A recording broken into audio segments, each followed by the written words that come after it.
السلام علیکم، good morning Pakistan, ایک خوبصورت اور فریش سی مارننگ کے ساتھ میں آپ کے سامنے بہت کیوٹ پروگرام لے کر. زندگی میں انسان کی تبدیلی آتی ہے، کبھی تبدیلی آتی ہے حالات کی وجہ سے، کبھی تبدیلی آتی ہے عادات کی وجہ سے، اور کبھی تبدیلی آتی ہے جب آپ کی زندگی میں کوئی نیا شخص شامل ہو جاتا ہے یا آپ کی زندگی سے کوئی شخص چلا جاتا ہے. تو تبدیلی اسی چیز کا نام ہے. اب فار ایگزامپل اگر آپ اپنے بچپن میں جاتے ہیں، بچپن آپ کا لاؤ بالی، کوئی ٹینشن نہیں، کوئی فرسٹریشن نہیں، صرف پڑھائی کی ٹینشن. اس ٹینشن کو صرف بیئر کر کے آپ سمجھتے ہیں دنیا جہان کی ٹینشن آپ کے سر پر ہے. مجھے یاد ہے کہ جب ہم چھوٹے ہوتے تھے اور ایگزام سر پہ ہوتے تھے اور وہ جو ایک سٹریس اور ٹینشن ہوتی تھی، وہ لگتا تھا کہ بس زندگی میں یہی سب سے بڑی ٹینشن ہے اور اس سے بڑی ٹینشن اور ہو ہی نہیں سکتی.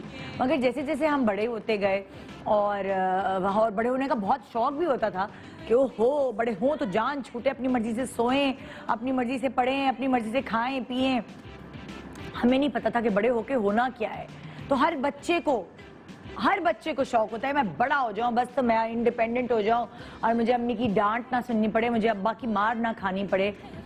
لیکن یہ دھوکہ ہوتا ہے سب کے لیے، کیونکہ جیسے ہی آپ بڑے ہوتے ہیں نا، پھر آپ کو پتا چلتا ہے کہ یہ تو وہ جو بچپن تھا آپ کا، جس میں آپ کو صرف امی کی، صرف ابو کی، صرف ٹیچر کی یا قاری سے آپ کی ڈانٹ کھانی پڑتی تھی، اب آپ کو تھپیڑے لگتے ہیں زندگی کے. اب آپ کو ارد گرد کے بہت ساری چیزوں کی اور ڈانٹ کھانی پڑتی ہے، تھپیڑے کھانے پڑتے ہیں.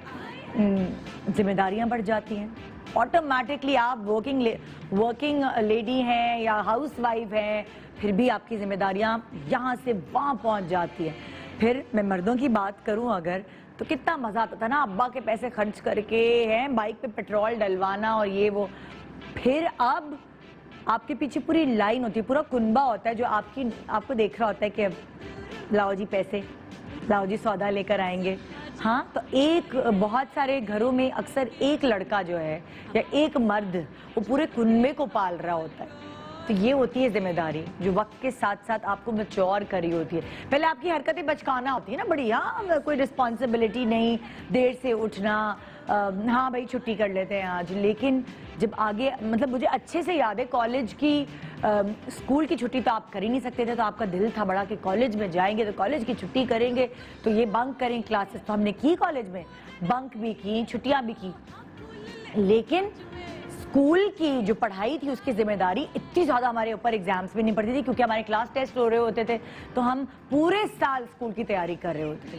مگر جب کالج سر پر آیا تو ایگزام کے نزدیک جو ہم نے کیا، آپ نے، میں نے، سب نے جو ہم نے پریشان حال تیاریاں کی. کیوں؟ کیونکہ وہ گائیڈ لائن دینے والی ٹیچرز جو اسکول میں ہوتے تھے، اب تو آپ کالج میں بڑے ہو گئے نا، اب آپ نے خود ہی پڑھنا ہے، لائبریری سے نوٹس بنانے ہیں، اور ٹیچر نے لیکچر دے دیا، سنا نہیں سنا، آپ لوگوں نے بنک کیا، کر دیا class.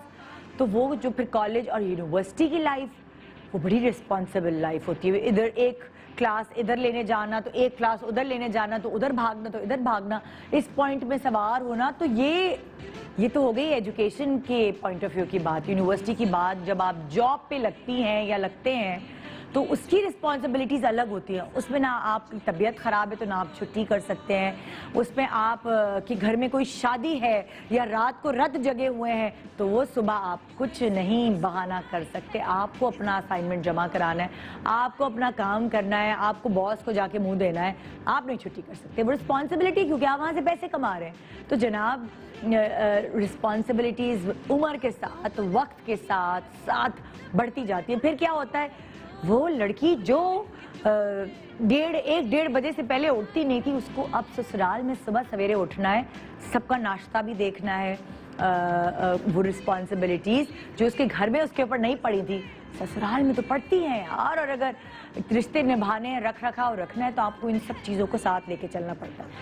Subscribe and press the bell icon to watch the latest dramas.